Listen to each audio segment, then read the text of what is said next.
Jadi kenapa seseorang tidak bisa menjadi soleh? Itu penyebabnya 5 hal ada pada dirinya. Yang pertama adalah awaluha al-qana'atu bil jahli. Pertama adalah qana'ah di dalam kebodohan. Yang dimaksud kebodohan di sini adalah biadamil ilmi biddini. Jadi bodoh dalam hal ilmu agama. Tapi kalau dalam hal keduniaan dia sangat pinter. Nah, makanya di sini dijelaskan bahwa Allah membenci.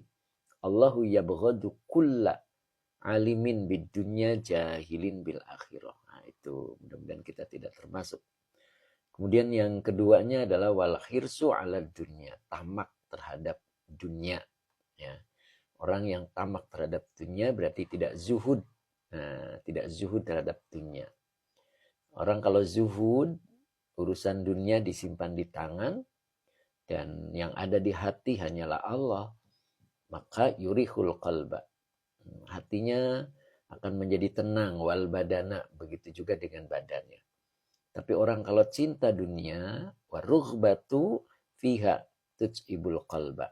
Nah, hatinya akan merasa lelah. Begitu juga dengan badannya, wal badana. Oke ya. Kemudian berikutnya, ketiganya adalah wasyuhu bil fadli. Yaitu bakhil terhadap kelebihan. Artinya dia sudah berlebih dari hajatnya, tapi dia tetap pelit, bakhil. Dan ingat, ternyata pelit, bakhil itu adalah sifat asli manusia. Makanya kita wajib mempolesnya. Wajib memberikan libasut tabi'ah, memberikan baju di dalam tabiat manusia agar menjadi baik. Yaitu tabiat harus dikasih baju ya. Dan bajunya adalah aturan-aturan yang ada di dalam Al-Quran. Gitu. Kemarin disebutkan di dalam Al-Quran, wa man yuqa suho nafsihi.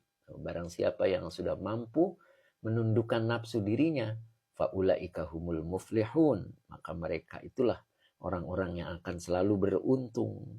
Ya. Dia akan selalu beruntung dalam hidupnya. Kenapa? Kebakhilan dirinya sudah bisa diperangi. Ya, sudah kalah. Gitu ya. Kemudian yang keempatnya adalah yang akan kita bahas sekarang. Ya. Bismillahirrahmanirrahim. Warriya'u fil amali. Nah ini. Warriya'u fil amali. Nah gitu. Warriya'u fil amali. Bawanya atop ariya'u maktuf. Dari maktuf alihnya boleh di as-suhu. Boleh ya. Fil amali. Finya huruf jar, al-amali majrur yang dijarkan dengan kasroh. Pamer dalam amalnya. Pamer dalam perbuatannya boleh ya. Apa yang dimaksud dengan warriya'u? Di sini dijelaskan ai tarkul ikhlasi. Nah, kenapa dibaca tarku? Isim di awal itu harus dibaca rofa. Apakah ini tahu isim? Nah, tahu isim karena menjadi idofah. Nah, maka mudof pasti isim. Maka dibaca tarku. Tarku. Tarkul ikhlasi. Nah, itu ya. Jadi meninggalkan ikhlas. Gitu.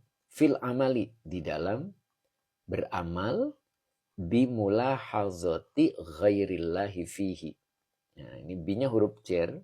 Mulahazati majrur yang dijarkan dengan kasroh. Wahuwa mudof. Maka depan dibaca ghairi. Mudof ilaih. Yang dijarkan dengan kasroh. Wahuwa mudof lagi.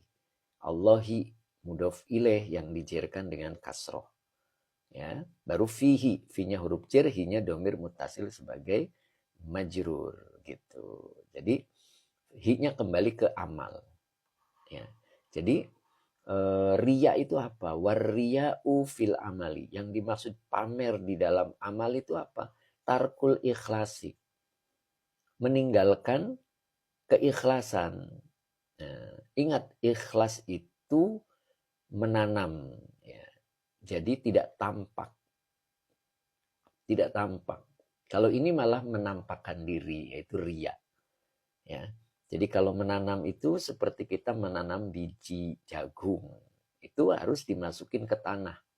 Kemudian diarum, Ketika tanahnya bagus dan bijinya bagus, insya Allah tumbuh.